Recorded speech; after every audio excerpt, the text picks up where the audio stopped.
Hai guys, Anda akan menunjukkan buku apa saja aku beli atau aku dapatkan di bulan Mei sampai Juni yang berhasil menambah jumlah koleksi bukuku. Jadi, total bukunya ada 15 buku. Iya, 15 buku sama 2 bulan cukup fair aku rasa. Dan buku-bukunya adalah ini dia. Jadi, buku pertama adalah Kala Kali karya Valian Budi dan Windy Aryastandi yang sudah pernah aku tunjukkan pada kalian semua. Jadi Kala Kali ini aku dapatkan dari talkshow Gagas Media. Aku bakal link videonya di bawah kalau misalnya kalian pengen tahu gimana cara aku dapat buku ini dan juga pengalaman aku di talkshownya tersebut. Aku belum sempat baca. Aku tipe orang yang banyak beli buku, cukup banyak beli buku tapi jarang baca. Aku sibuk, anak kuliah yang super sibuk. Oke, aku berusaha buat baca ini. Buku yang kedua adalah P.S. I Love You karya Cecilia Ahern. Jadi sebenarnya aku tahu ini buku lama, aku tahu bahkan ini udah difilmkan dari lama banget. Aku kayak tiba-tiba aja kena sindrom pengen baca P.S. I Love You, kayak pengen banget. Karena emang aku dulu buku pertama Cecilia Ahern yang aku baca itu adalah 100 Names. Dan dari buku tuh merasa kok Cecilia Ahern adalah sosok yang dapat membuat cerita yang heartwarming, romantis, sweet, menyentuh, inspirational, magical, like a fairy tale. Pokoknya aku benar-benar suka banget dan terpukau sama karya Cecilia Ahern yang berjudul 100 Names itu. Jadi aku kayak semacam penasaran banget karya Cecilia Ahern yang lain. Aku tahu kalau misalkan karya Cecilia Ahern yang lain yang cukup terkenal itu P.S. I Love You. Jadi P.S. I Love You ini aku gregetan banget nyarinya. Dan kebetulan banget di Gramet tuh ada edisi cetakan barunya, tapi sampulnya tuh enggak banget. Aku nyampe kayak mau beli tapi ragu karena harganya cukup lumayan, 69.000 sih. Tapi covernya tuh enggak banget, sampai kayak enggak layak buat dipajang menurutku. Maaf. Jadi aku kayak bete dan gak bener buat beli, mana kertasnya jelek pula kan. Terus aku ke Carrefour di mall aku, dan di sana ada satu spot yang dia tuh gelar kayak bazar buku, semua buku-buku yang lama dan gak laku ditumpuk semua di sana. Harganya berkisar dari 10.000 50.000, dan secara ajaib waktu aku lagi nelusurin bukunya satu-satu, beneran satu-satu, tinggal satu nggak disampul dan ada halaman yang udah menguning. Sayang sih itu, kelihatan kan? Cukup sedih, tapi yang penting masih bisa kebaca. Dan aku dapet ini hanya dengan seharga 20.000, dan menurut aku sampulnya lebih bagus dari edisi baru, dan edisi barunya 69.000. Ya nggak perlu beli toko buku lah, I don't mind. Tapi aku belum bisa baca, aku baru baca 3 halaman awal lagi. Ya, maafkan aku. Buku yang ketiga adalah Dear John karya Nicholas Sparks. Jadi aku penasaran seperti apa sih seorang Nicholas Sparks itu. Lagi pula aku lagi ingin mengikuti kompetisi menulis yang diadakan oleh Trigora, yang temanya itu mengharuskan aku menulis dalam genre dewasa. Aku tahu itu di luar genre aku, tapi bukan berarti aku gak boleh mencoba kan. Walaupun gagal pun I don't mind, yang penting aku udah coba. Jadi aku ngerasa Nicholas Sparks bisa memberikanku pencerahan dan aku nyari Nicholas Sparks ini juga di antara tumpukan buku obral di Carrefour itu. Dan ya karena ada yang Dear John ini, jadi aku beli yang ini. Walaupun waktu aku lihat di Goodreads seperti ratingnya rada kalah dengan buku Nicholas Sparks yang lain, but setidaknya aku bisa lihat gimana cara nulisan Nicholas Sparks, which is important karena yang ingin aku lihat dari buku dewasa itu gimana cara menulis dan membangun konflik orang dewasa. Aku belum dewasa. Okay. Buku ini juga aku dapat dengan harga murah, hanya seharga 25.000. Next ada God-Shaped Hole karya Tiffany De Bartolo. Ini aku juga dapat dari obralan buku di Carrefour itu. Aku nggak kenal Tiffany De Bartolo itu siapa, tapi aku ngeliat blurbnya dan merasa lumayan menarik. Somehow aku nggak tahu, aku main asal ambil aja lah. Karena blurbnya menceritakan tentang seorang wanita yang dia tuh waktu masa kecil, umur 12 tahun, dia diramal kalau misalkan cinta sejati satu-satunya dia akan mati meninggalkan dirinya. Dia ngasal ramalan itu, ya bohongan, dia gak peduli sama ramalan itu. Sampai suatu hari dia bertemu dengan seorang pria waktu dia udah besar, dan dia jatuh cinta sama pria itu, dan ramalan itu mulai menghantui. Aku merasa konfliknya lumayan menarik Jadi ya udah aku ambil aja, tapi aku belum sempat baca sama sekali, sampulnya bahkan belum dibuka. Selanjutnya ada Remedy karya Biondi Alfian. Jadi aku emang nggak bikin book review soal Remedy karena nggak tahu ya. Karena aku juga nggak tahu kenapa aku gak bikin, karena sudah lewat juga, jadi ya sudahlah. Yang jelas aku ada wawancara penulisnya Biondi Alfian. Aku bakal link juga di bawah wawancara aku dengan Kak Biondi Alfian. Kalau misalnya kalian semua pengen nonton dan pengen tahu seputar Remedy, kita ada bahas tentang Remedy, juga tentang hal penulisan, dan juga tentang karya selanjutnya Kak Biondi Alfian. Sedikit review karena aku gak sempat bikin buku reviewnya kan. Aku ngerasa kalau komplek yang diangkat buku ini menarik, gaya penjelasan juga mengalir dengan rapi, tapi aku ngerasa kayak pengen lanjut sih. Aku ngerasa dia kurang tebal. Ya mungkin karena emang kompetisi, jadi mungkin gak ada batas halamannya kan. Tapi andai kan bisa lebih tebal lagi, aku bakal lebih suka, karena aku rasa ceritanya kayak berakhir begitu saja. Aku udah rada lupa sih sebenarnya apa yang aku rasain pertama kali, walaupun pertama kali aku baca sebenarnya aku banyak omongan yang pengen aku omongin seputar Remedy ini, tapi aku udah lupa sekarang. Maaf, aku gampang melupakan detail buku, serius. Ya karena aku orang Surabaya dan aku beberapa kali ke Surabaya, jadi aku merasa bernostalgia ketika mendengar nama Galaxy Mall dan tunjukkan bahasa di sana dalamnya. So aku bakal link hasil interview aku dengan Kak Biondi Alfian yang membicarakan seputar Remedy ini, dan juga buku baru Kak Biondi yang akan datang, Elizabeth, dan banyak hal lainnya mengenai penulisan. Selanjutnya ada Love Fate karya Kasari Agustia. Jadi Love Fate ini juga sudah aku review, dan aku bakal link hasil review aku di video di deskripsi. Ya kalau banyak.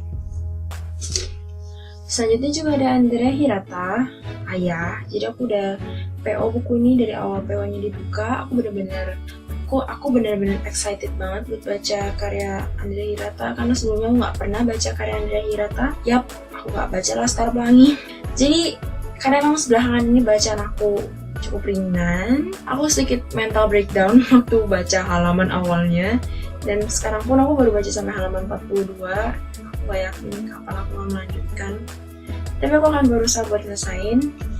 Selanjutnya ada The Chronicles of Audi 4/4. Jadi The Chronicles of Audi 4/4 ini aku udah bikin book reviewnya.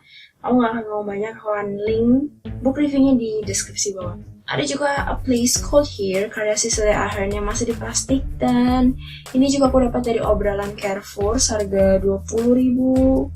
Dan ya, aku merasa sangat-sangat senang karena bisa menemukan 2 buah buku Cecilia Ahern dan antara tumpukan buku-buku lama di sana. Dan pokoknya aku benar excited banget buat baca karya Cecilia Ahern setelah baca 100 Names itu. Cuma aku belum baca, gak ada waktu.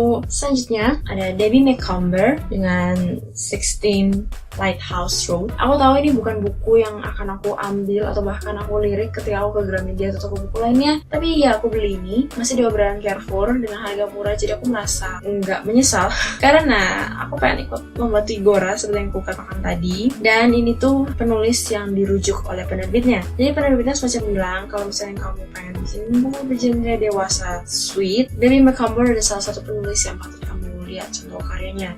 Tapi aku belum baca sama sekali, karena sumpah aku ngerasa gak tertarik sama sekali. Aku mungkin akan lirik dikit nanti. Lalu ada Paper Towns karya John Green. Ya ini masih diplastikin, aku belum baca sama sekali. Mungkin nanti, yang jelas aku akan baca sebelum filmnya keluar. Lebih baik telat daripada tidak sama sekali. Lalu ada Wina Effendi Happily Ever After. Jadi sebenarnya Happily Ever After ini bukan aku beli, melainkan adik aku yang beli. Jadi adik aku selama ini banyak baca buku-buku yang aku beli. Dan karena aku nggak mau beli Happily Ever After ini, akhirnya dia beli sendiri. Karena biasa buku yang dia mau beli, aku pun juga tertarik. Jadi biasa aku beliin dan ya kasih dia baca lah. But for this one, aku nggak tertarik. Sorry aja, karena aku semacam punya pengalaman buruk. No, jadi waktu itu buku pertama Wina Effendi aku baca itu Refrain. Dan karena waktu itu the hype is too much, Refrain disanjung tinggi, aku berlebihan berlebihan dari Refrain itu. Jadi ketika aku selesai baca, aku merasa kecewa dan aku semacam mengecap kalau Wina Effendi itu tulisannya semacam Refrain itu. Dan aku merasa kayak aku gak mau baca buku Wina Effendi lagi. I know this is a stupid and foolish act, dan aku bahkan juga benci orang-orang yang melakukan hal serupa. but I'm a human too, dan aku bisa melakukan kesalahan juga. Dan aku berusaha buat berubah. Aku bakal baca Happily Ever After ini, dan ekspektasiku cukup besar. Ya, aku harap buku ini bisa merubah pandanganku terhadap buku Win Effendi. Aku tahu Win Effendi penulis yang hebat, karena terbukti dari berapa banyak orang yang suka banget sama karya Win Effendi, dan juga bukunya difilmkan. Jadi aku nggak maksud buat nge-offense Kak Wina, tapi mungkin memang tulisannya aja yang sesuai dengan selera aku untuk refrain. But for this one, I hope ini bisa mengubah pandangan. Lalu ada The Short Second Life of Brie Tanner karya Stephenie Meyer. Jadi ini semacam side story of Twilight Saga, tepatnya di Breaking Dawn. Ini bukan buku yang wow banget, tapi lumayan refreshing karena dilihat dari sudut pandang yang berbeda. Seorang Brie Tanner yang menurut aku menarik. Tapi aku juga nggak suka-suka banget sih, tapi menurut aku oke lah. Dan covernya juga bagus banget, dan this is hardcover. Lalu ada For One More Day karya Mitch Albom. Jadi karena aku penasaran dengan penulis-penulis luar yang cukup legendaris seperti Nicholas Sparks, Mitch Albom, dan actually Alice Munro juga, tapi aku belum sempat beli. Jadi ini aku juga dapat dari obrolan di Carrefour itu. For One More Day ini blurnya menarik banget. Bercerita tentang seorang pemain baseball, mantan pemain baseball yang ingin bunuh diri. Lalu dia kembali ke rumah dia, hometown, rumah masa kecil dia, dan menemukan arwah ibunya. Jadi ibunya sudah meninggal, tahu ada di rumah itu yang bertingkah seperti biasa, menyambut dia, dan dia diberikan waktu sehari untuk menghabiskan waktu bersama dengan ibunya itu. Aku ngerasa bukunya akan memberikan sensasi kehangatan selesai bacanya. Mungkin aku belum selesai baca, baru sampai halaman 70 sekian. Aku berharap bukunya akan memberikan heartwarming feeling setelah saya baca. Jadi mungkin aku akan review nanti. Dan last but not least, ada Across the Universe karya Brett Travis.